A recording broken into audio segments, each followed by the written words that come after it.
Selamat datang di Katolikas, tempat kita belajar untuk menjadi murid Kristus yang lebih baik.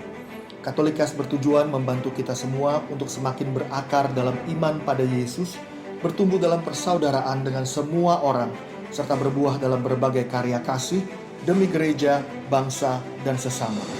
Katolikas berisi cerita kesaksian dan refleksi hidup sebagai pengikut Kristus, katekese iman yang relevan dan praktis untuk hidup sehari-hari, serta dialog topik-topik kekinian dengan berbagai narasumber untuk memperkaya hidup iman kita semuanya. Selamat mendengarkan, Tuhan memberkati.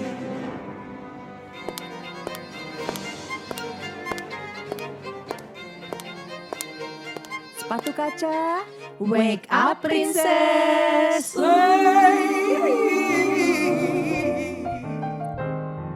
Halo Sukawati semuanya, apa kabar? Halo, Sehat ya kabar semua? baik. Jumpa lagi, puji Tuhan sehat-sehat ini. Aman, sehat-sehat ya.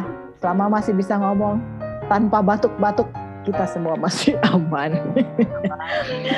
Oke, kali ini kita mau ngobrol. Kemarin kan seri soal nyatet ya, terus udah gitu soal berbuah gitu. Ini memang kita sengaja bikin seri soal perempuan banget, karena kita mau mengajak sekawati terutama ya, sekawan juga boleh sih dengerin untuk menambah pengetahuan gitu, maksudnya apalagi di sini mungkin masih single, nanti biar kalau punya istri gitu maksudnya lebih ngerti juga gitu. Tapi terutama buat sekawati, mau mengajak sekawati semua untuk lebih lebih aware ya, lebih care juga sama tubuhnya ya. Dan kita kali ini ada Cencen, Hai. ada Anas, Halo. ada Afi, Halo. ya kita cuman berempat, sementara Yurika nggak bisa hadir malam ini, tapi kita berlima tetap. Ada satu teman kita, siapakah dia? Namanya Friska Saputra, dipanggilnya Cika. Hai Cika. Halo Cika. Halo, Cik. Halo. Ngomong aja Cik, gak apa-apa, di sini mah ngomong. Masih mute. Lakbannya dibuka. Mau ngomong boleh, mau ketawa juga boleh di sini loh. Bebas aja. Oke, Cika ini seorang dokter. Dan kenapa Cika kita ajak di sini? Pertama karena dia masih single, tapi itu sesuatu yang kita syukuri, karena bukan mensyukuri maksudnya, Bukan nyukurin. Bukan nyukurin, tapi maksudnya justru kita bersyukur lewat kesinggilan Cika, tapi sejak single dia mau mengerti tubuhnya dan belajar mencatat apa? Bukan contekan. Cika dari SD juga udah mencatat kayaknya. Pelajaran tapi. Iya, betul. Dia rajin belajar dia, Cika ini rajin belajar. Iya. Jadi nanti Cika mungkin bisa cerita sedikit Cik soal metode Billings dong, ovulation Billings sedikit Cik. Itu apaan sih Cik? Kalau boleh sharing sebentar, ntar gue hubungkan sama kenapa single abis ini. Tapi MOB-nya dulu mungkin. Oke. Metode ovulasi Billings itu metode yang dikembangkan oleh pasangan suami istri Dr. John dan Evelyn Billings. Kalau mau dijelaskan secara sangat singkat, basically. Ya, singkat aja. Ya. Singkat. Lu di sini disuruh ngomong tapi nggak boleh panjang-panjang kan? Tadis. Jadi dia adalah metode untuk pemantauan kesuburan perempuan. Bisa dibilang pemantauannya itu sangat real base gitu ya. Jadi kalau misalnya kita mau mengetahui perempuan ini subur atau enggak, kita bisa tahu gitu dengan pola-pola yang kita dapatkan setelah melalui pencatatan gitu. Oke. Jadi nanti bisa dipakai untuk berbagai macam tujuan setelah mendapatkan pola-pola itu gitu deh. Yang dicatat apa, Cik? Yang dicatat apa? Yang dicatat itu sensasi-sensasi yang dirasakan oleh perempuan. Pada saat di bidang di bagian keperempuanannya secara spesifik gitu. Oh, oke. Dalam celana dalam lah. Cik, langsung Iya, aja. boleh, Cik. boleh. Oh, sensasi di celana dalam. Oke. Biar jelas sensasi apa. Di kewanitaannya sih sebetulnya. Oh, oke. Oke. Sip. Jadi tadi kan soal pola kesuburan ya. Sedangkan sekarang nih kan Cika masih single nih Cik, gitu kan. Nggak tahu nih, gue mau nanya dulu nih sama yang udah pada nggak single nih. Coba gue tanya, lo pada ngerti nggak pola kesuburan lo? Gue ngerti setelah gue nggak single. Iya, sayangnya Setelah gue beranak lagi. makanya sebenarnya gue kalau kompetitif ya, gue berasa dikalahkan gitu oleh Cika. Karena Cika dari single aja dia udah mengerti mengenai hal-hal seperti ini. Nah gue baru mengerti setelah menikah. Jadi sebenarnya gue bete. Jadi Gue merasa mengerti dikalahkan. setelah punya anak, Cen. Iya, jadi kalau gue pikir dulu gue subur, ternyata enggak. Ternyata lu makmur, bukan subur. Gue tuh seumur Cika ya, jangan-jangan waktu single itu ya, gue masih percaya dengan hal ini loh. Gue pikir kalau mens nggak datang-datang tuh gue pancing pakai pasang softtek. Nah, dulu gue masih begitu. Gue pancing pakai pasang softtek bisa 5 hari, gue softtekan mulu kagak keluar tuh mensnya. Gue masih Lu- oke lah. Lu Gue pasang kolor depan rumah. Nah itu, jemur kolor. Ya ampun, begitu ya. Dengan belajar metode ovulasi Billings kita bisa menghemat softeksnya, Ci. Ya betul kan? Sebut merek lagi. Aku baru mau bilang jangan nyebut merek. Pembalut. Jangan nyebut merek, ketahuan loh. Itu mereknya zaman dulu banget. Iya. Sampai sekarang ada Mbak, merek itu ada. Oh gitu. Ya ampun. Dengan kemasan yang lebih bagus dan lebih girly. Oh, oke. Dengan bersayap. Dulu mah. Iya bener. Bersayap. Oke. Terus jadi Apalah coba gimana Mbak Afi punya masalah nggak dengan kesuburan dulu waktu single? dulu itu gue cuma tahu kalau masa subur itu adalah pada saat gue dulu gue agak saat apa ya basah-basah gitu loh. Gue pikir gue keputihan, tapi ternyata itu enggak ya, enggak selalu itu karena penyakit keputihan ya. Memang akhirnya pas gue perhatiin gitu kan, oh setiap gue momen pasti ada deh masa-masa basah itu gitu. Tapi gue nggak ngerti, abis itu gue cuman tahu gue cuman merasakan, tapi gue nggak tahu pengetahuan gue itu untuk apa gitu. Oke. Gitu. Ya. Tapi selama gue masih mens, gue merasa pemahaman gue adalah oh berarti gue masih subur, gue masih bisa berreproduksi gitu doang. Iya. Gue rasa juga kayaknya kita nggak sendiri ya, maksudnya banyak sih di luar sana mungkin sekawati yang sampai hari ini juga single, terus ya udah ya namanya mens kan setiap bulan ya, maksudnya ya udah emang perempuan harus begitu ya dijalanin aja. Padahal sebetulnya tadi Cika udah bilang gitu, maksudnya sejak bukan Cika udah bilang, maksudnya kita tahu bahwa Cika juga melakukan pencatatan itu. Nah sekarang gue pengen tanya sama Cika, Cik, sejak mencatat itu lu berapa tahun yang lalu mulai aware dan kemudian memutuskan untuk melakukan pencatatan itu?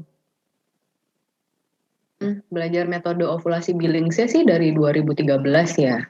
Terus waktu itu somehow kayaknya ada sesuatu yang membuat aku gak ngerti-ngerti gitu. Jadi mungkin baru benar-benar paham bagaimana membedakan sensasi apa segala macamnya tuh setelah beberapa siklus pencatatan gitu. Jadi oh ternyata ini ya bedanya sensasi yang ini dengan sensasi yang ini gitu. Jadi dari 2013 sih setelah belajar jadi berusaha untuk mencatat gitu. Oh oke. Terus sejak belajar mencatat itu kira-kira apa benefit yang lu rasakan gitu sebagai single terutama ya dari pencatatan itu maksud gua? Ya softtek tadi. Berhemat. Kembalut. Lumayan itu. Kembalut. Sebungkus berapa ya sekarang? Lumayan loh, puluhan ribu. Apa Cik? Sebenarnya kalau yang pertama-tama mungkin sama kayak Mbak Afi ya. Tadinya aku juga nggak tahu gitu loh. Kalau ternyata itu bukan keputihan gitu. Karena sebelum-sebelumnya tanpa mengetahui bahwa itu adalah tanda kesuburan. Jadi waktu masih kecil tuh kayak ngadu kan ke mami, "Mi kayaknya ini ada yang keluar," gitu kan. Terus karena nyokap juga nggak ngerti, jadi "Oh, itu keputihan kali ya," jadi dibawa ke dokter gitu. Tapi dibawa ke dokter dicek, ini nggak kenapa-napa gitu kan. Cuman tetap aja kan nggak ngerti ya, jadi nggak mendapatkan penjelasan yang tepat gitu. Jadi yang pertama itu, jadi tahu oh ternyata itu bukan keputihan gitu, bukan satu penyakit gitu, tapi itu adalah sesuatu yang normal gitu. Terus yang kedua sih sebenarnya yang aku ngerasa jadinya lebih aware sama diri sendiri ya. Karena kan kalau misalnya kita sebagai cewek, apalagi kalau di kota besar gitu, yang cewek-ceweknya udah kebiasa buat kerja, buat bener-bener jet set gitulah, waktunya Jet set. bener-bener Udah lama banget gue gak denger jet set. Naik jet. kata gue tua kayaknya. Kamu terlalu banyak bergaul sama kita kali. Cika jangan gitu. Kosakata lu yang tua atau apanya? Ya. Terus terakhir jet set. Nah. Jet set. Maksudnya kayak kita saking sibuknya dengan pola aktivitas yang cepet banget, bangun pagi, kerja apa segala macam gitu-gitu, nggak sempet tuh buat memperhatikan apa sih yang sebenarnya terjadi sama tubuh kita.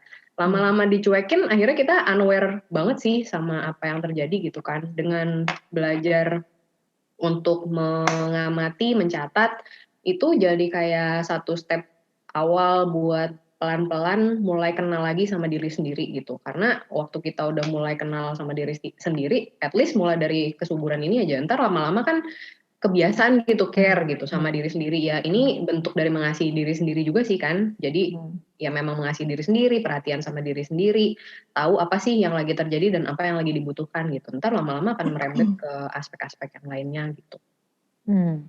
Oke. Lo udah merasakan merembet ke aspek-aspek yang lainnya itu? Kan lo bisa dibilang udah 8 tahun ya mempelajari gitu ya. Jadi kalau misalnya dibilang pencatatan gitu ya, awalnya kan memang dimulai dari mencatat kesuburan itu kan ya, dari tanda-tanda, sensasi segala macam gitu-gitu. Tapi terus waktu seiring dengan berjalannya waktu, karena udah kebiasa kayak gitu, kalau misalnya ada satu perubahan mood atau perubahan apa gitu, yang sebenarnya bukan fisikal kan, tapi lebih ke apa sih namanya, emosional gitu. Emosional akhirnya jadi memperlakukan itu dengan cara yang sama gitu sih. Jadi oh ternyata sekarang gue lagi berasa gini ya gitu. Jadi lebih aware sama apa yang dirasain juga gitu. Bukan cuman apa yang lagi terjadi sama badan kita gitu. Gitu sih. Jadi pelan-pelan mulai care ke bagian-bagian yang lainnya. By the way, dari tadi gue denger lu ngomong soal sensasi nih ya. Sebenarnya sensasinya tuh apa sih yang dirasain tuh bisa, gue tahu ntar ada ini ngomongin begini ada course-nya ya tentu saja ya untuk mencatat. Tapi sedikit bisa sharing nggak yang namanya sensasi itu sensasi apa sih? Gue cuma tahu sensasi lapar sih. Kepanasan. Kepanasan. Itu sensasi primitif banget ya. Mendasar ya. Iya. Itu lapar sama kepanasan gue itu nggak usah dilatih, itu kayaknya gitu. Itu iya basic survival. Ini sensasi yang kayak apa sih sebenarnya? Apa lapar, panas gitu modelnya kayak apa gitu? Kepedesan. Nah, sensasi kayak apa tuh kira-kira, Cik? Sebenarnya ceritanya sih gini ya. Jadi karena namanya siklus kesuburan perempuan itu kan memang sangat terkait sama hormon gitu. Hormon di tubuh kita kan akan beregulasi gitu, dan dia akan ada memberikan umpan balik. Kalau misalnya lagi kayak gini nanti hormonnya akan naik. Ntar kalau misalnya udah dengan derajat tertentu dia akan turun lagi. Terus dia akan memberikan efek-efek tertentu gitu ya. Si hormon-hormon itu kemudian akan berdampak juga sama lendir yang ada di daerah kewanitaan kita. Waktu dia berdampak dengan lendir yang ada di daerah kewanitaan kita, dia akan menciptakan suatu sensasi tertentu sesuai dengan lendir yang dihasilkan pada saat masa itu gitu. Nah, sensasi itu yang kita rasain. Sebagai contoh, misalnya yang gampang aja ya. Kalau misalnya kita lagi mens, kita sebenarnya bisa ngerasain sensasinya kalau kita tuh lagi basah di daerah kewanitaan itu. Bahkan tanpa kita harus ngelihat itu lagi ada darah yang keluar gitu. Kita bahkan bisa ngerasain kalau itu tuh lagi basah gitu. Sederhananya gitu sih. Oh lagi kering? Jadi ya berasa kering. Ya iyalah ya. Iya. Jadi ya itu sensasinya ya ada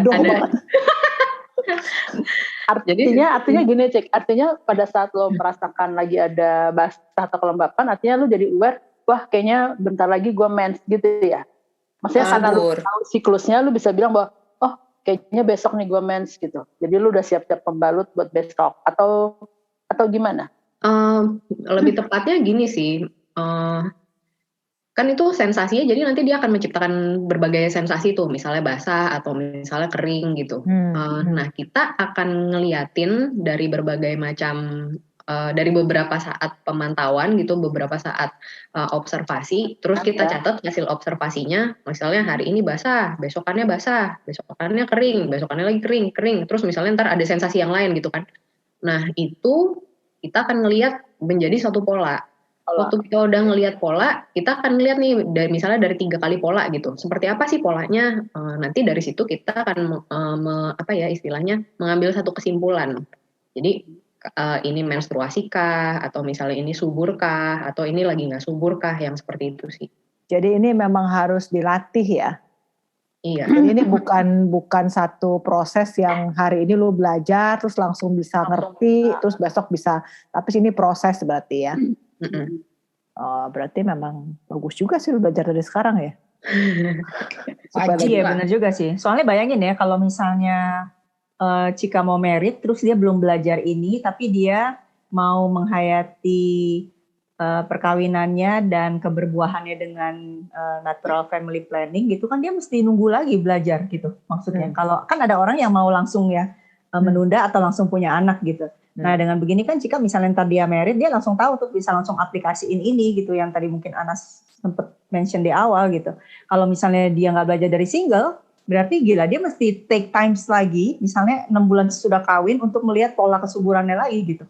Iya benar. Betul. Makanya sebetulnya sih kalau untuk orang-orang yang masih single tapi udah niat untuk menikah gitu ya, paling sedikit seenggaknya belajarnya 3 bulan sebelum nikah sih. Tapi itu pun sebenarnya risky banget gitu. Karena kan sebenarnya 3 bulan itu adalah yang mendasar gitu kan ya, untuk ngelihat untuk ngelihat polanya kurang lebih seperti apa supaya kita bisa lumayan confirm gitu.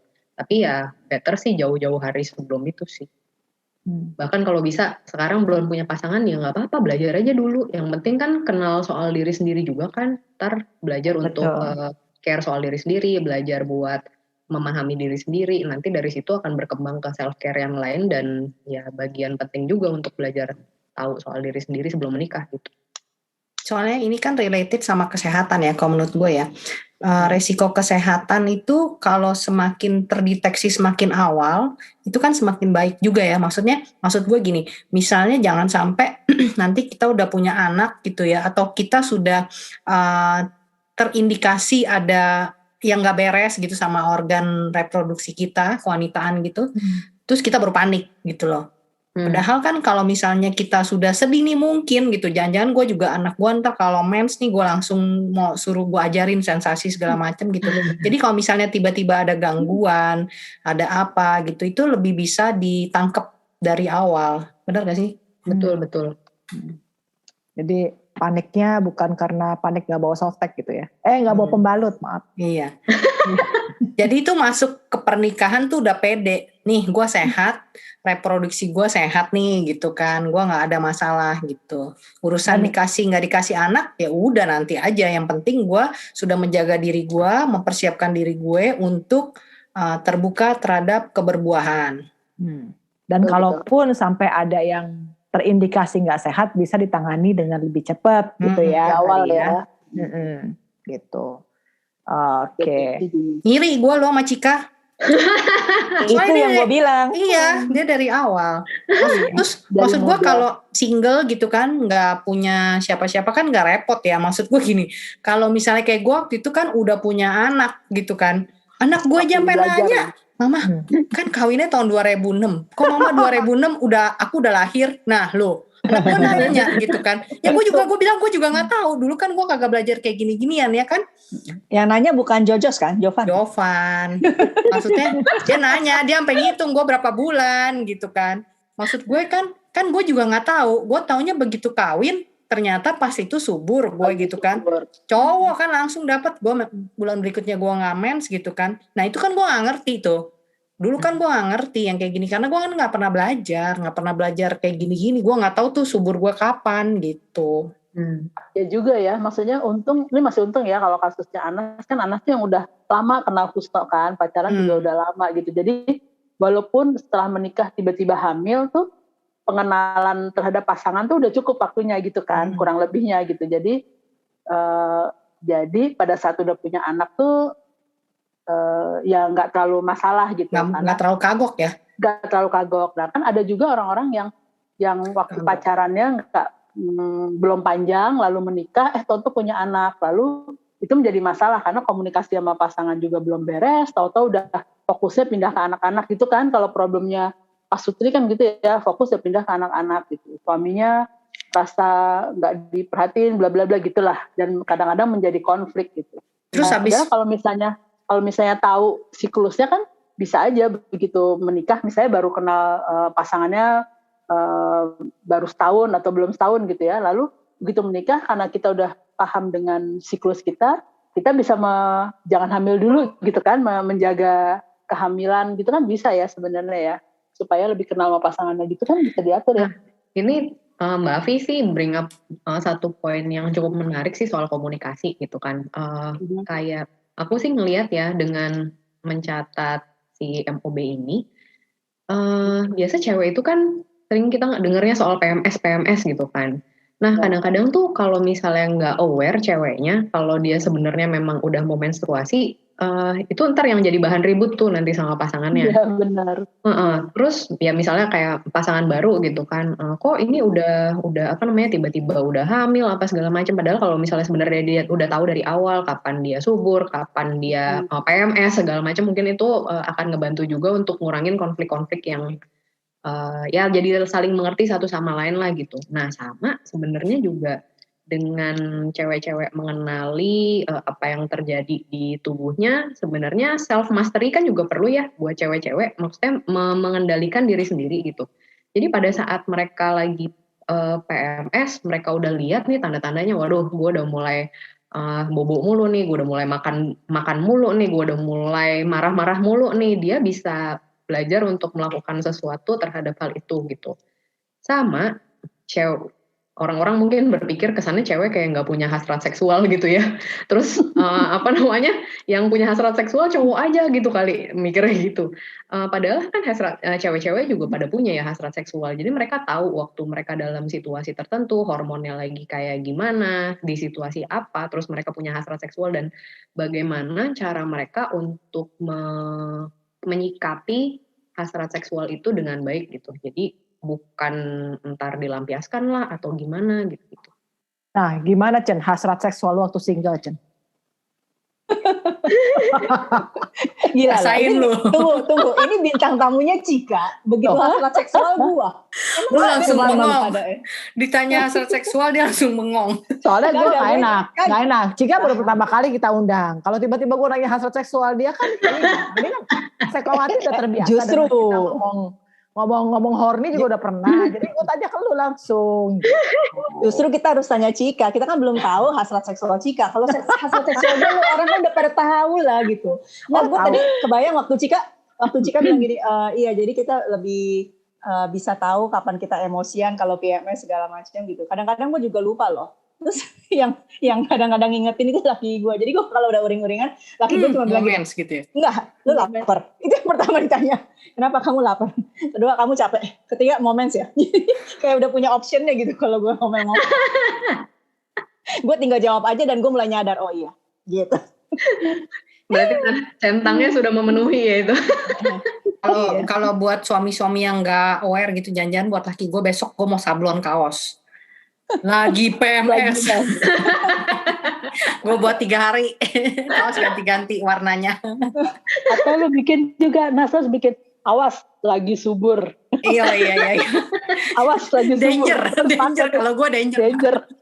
Bukan danger anjing galak. Dilarang danger mendekat. lagi subur. Dilarang mendekat lagi subur. Danger rahim galak. Rahim galak. Oke. So ya memang berarti itu juga bisa jadi pintu masuk buat komunikasi dan gua rasa komunikasi itu juga bisa dijalin sejak sebelum menikah ya. Ya bukan pacaran hari pertama kenal langsung ngomongin soal kesuburan ya. Ya tentu saja ya enggak gitu. Baru ketemu Nggak sopan banget, Bu. menurut lu subur, gue subur apa enggak gitu kan? Maksudnya enggak asik ya.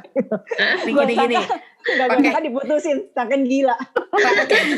Kalau pertama gini dong, kalau temennya. Gimana menurut kamu? Aku lagi cantik nggak? Kulit aku lagi kinclong nggak? Aku lagi subur loh. Lagi subur. Lagi subur loh. Cowoknya hening bingung jawab apa ya. Aku salah jawab. Cewek katanya kalau lagi subur kan mengeluarkan bau tertentu. Kita nanya gini, gimana bau gua? Pikir gua anjing. Sambil ngasih itu kan ketek lu gitu kan. Gimana? Gue kebayang kalau cowok yang udah tahu malah metode billing gitu kan. Kalau cowok yang udah tahu, cewek nggak tahu gitu kan. Dia ngendus-ngendus ceweknya, kayaknya kamu lagi subur. Manggil-manggil aku terus. Gila, itu laki apa Doberman? Daftar K9.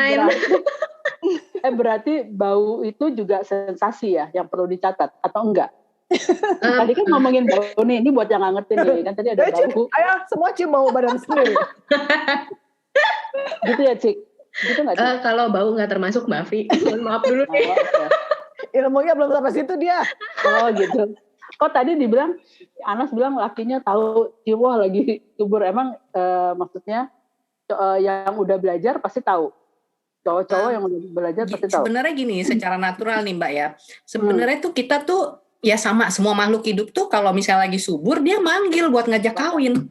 Ngerti nggak? Iya. Jadi itu sebenarnya itu natural. beda. Jadi nggak Oke. entah kenapa tuh kalau masa subur, kalau gue yang rasain ya, pasti semua suami istri juga gitu deh. Mungkin karena sensasinya juga basah gitu kan, kalau lagi subur kan sensasinya basah.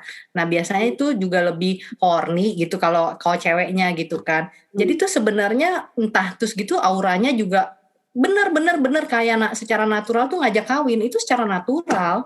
Auranya langsung seksi gitu kan. Iya benar. Itu juga kan moodnya kan lagi subur kan moodnya bagus banget gitu kan. Maksudnya ceria, lebih positif vibe-nya banyak banget gitu. Gitu. Yang Anas bilang itu benar, cuman memang kriteria-kriteria itu tidak termasuk dalam metode ovulasi billing. Iya. Gitu. Dan penciuman kita manusia tidak setajam binatang. Betul. Masa yang dirasakan di sensasi di vagina itu tadi kewanitaan tuh cuman sensasi bukan baunya ya. Jadi itu bau. Kayak gue nanya, bau itu termasuk sensasi. bau mah tergantung perawatan lu Mbak. Jorok banget sama ini. Karena dalam lu mahal apa kagak? Sama sering ratus atau enggak ratus. Nah, Apa itu ratus? Diuap. Allah, diuap apa kabar? Iya. waktu mau kawin sih gue diuap gue. Diuap biar vaginanya enggak batuk. Nggak batuk. Pakai aromaterapi. Enggak, justru itu diuap supaya Pakai selamnya gampang oksigen. keluar. Oh, jadi batuk. Pakai sukup. Udah. Cukup. Udah melenceng kemana-mana. Ini traveling kayaknya nih. Oke, Sekawati. Ada lagi nggak Cik yang mau disampaikan selain tadi itu benefitnya? Tadi kan benefitnya tadi biaya softtek jadi, salah terus.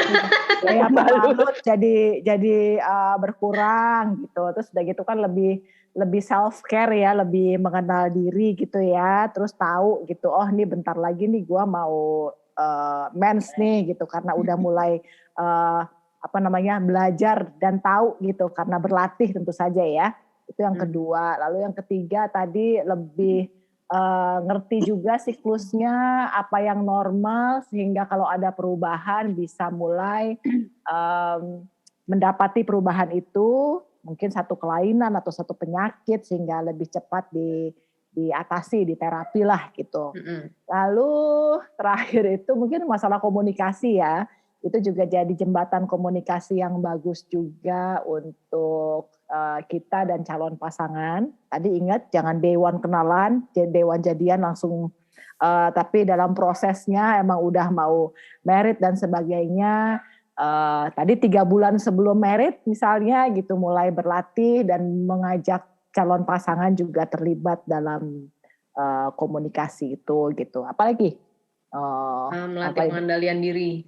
Melatih pengendalian diri. Nah, itu juga penting ya dengan melatih pengendalian diri. Kayaknya bukan cuma aspek soal kesuburan saja gitu, tapi banyak aspek dalam kehidupan kita yang juga pasti akan terbantu pada saat kita mulai belajar bisa mengendalikan diri. Apalagi? By the way, kalau buat cowok itu hanya for info aja ya. FYI ya. Gue lagi begini gitu. Maksudnya ini buat sekawan yang dengerin nih, maksudnya buat mereka tuh apa sih yang perlu mereka ketahui tentang ini gitu. Kalau cewek itu punya sensasi dan punya perasaan. Ya, artinya tadi kan komunikasi. Artinya kita bilang ya, maksudnya gue kalau mau mens gue galak loh gitu. Misalnya apa gimana sih? Apa sih yang perlu dikomunikasikan gitu? Sebenarnya ini jadinya gantian ya. Biasa kan cewek disebutnya sebagai penolong laki-laki gitu ya. Mungkin kalau dalam kasus ini ya cowok juga menjadi partner kita buat belajar lebih ngerti gitu bahwa ya sebagai cewek kita juga ngalamin hal-hal yang seperti ini. Kadang-kadang perubahan hormonal tuh nggak mengenakan, bikin kita begini ya. Kadang-kadang kan mereka bingung gitu ya. Ya dengan cara ini mereka jadi lebih ngerti dan hopefully sih mau memahami gitu. Selain itu juga kalau misalnya memang lagi hasrat seksualnya cewek lagi tinggi dan si cowok ini juga paham kenapa terjadi kayak gitu ya, jadi partner yang baik berarti menolong untuk apa ya? Ya sesuai dengan tujuannya ya. Kalau misalnya masih single ya berarti bantu untuk menolong si cewek ini supaya jangan malah sama-sama menjebloskan diri ke sana gitu. Ya betul. Oke. Sip. Ya, oke.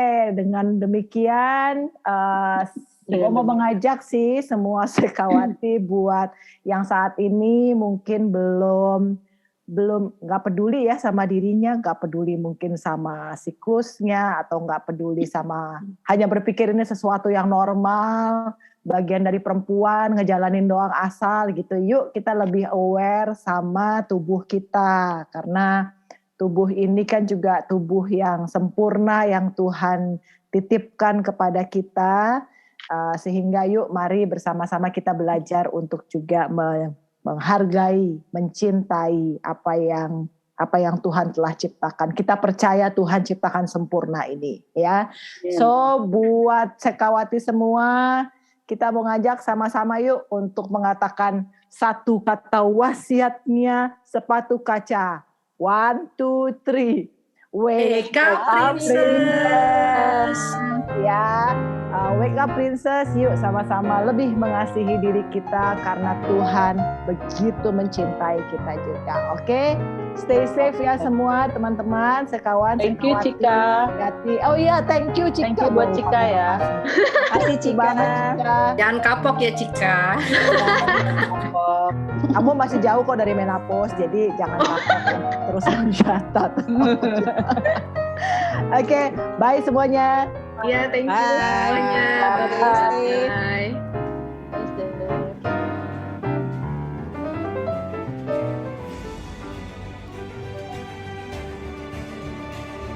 Terima kasih telah mendengarkan podcast ini. Jangan lupa untuk berbagi Katolikes kepada para sahabat dan kenalan kita, supaya semakin banyak orang mengenal kabar gembira Tuhan Yesus dan mengalami kasih-Nya yang memulihkan, menguatkan, dan memberkati.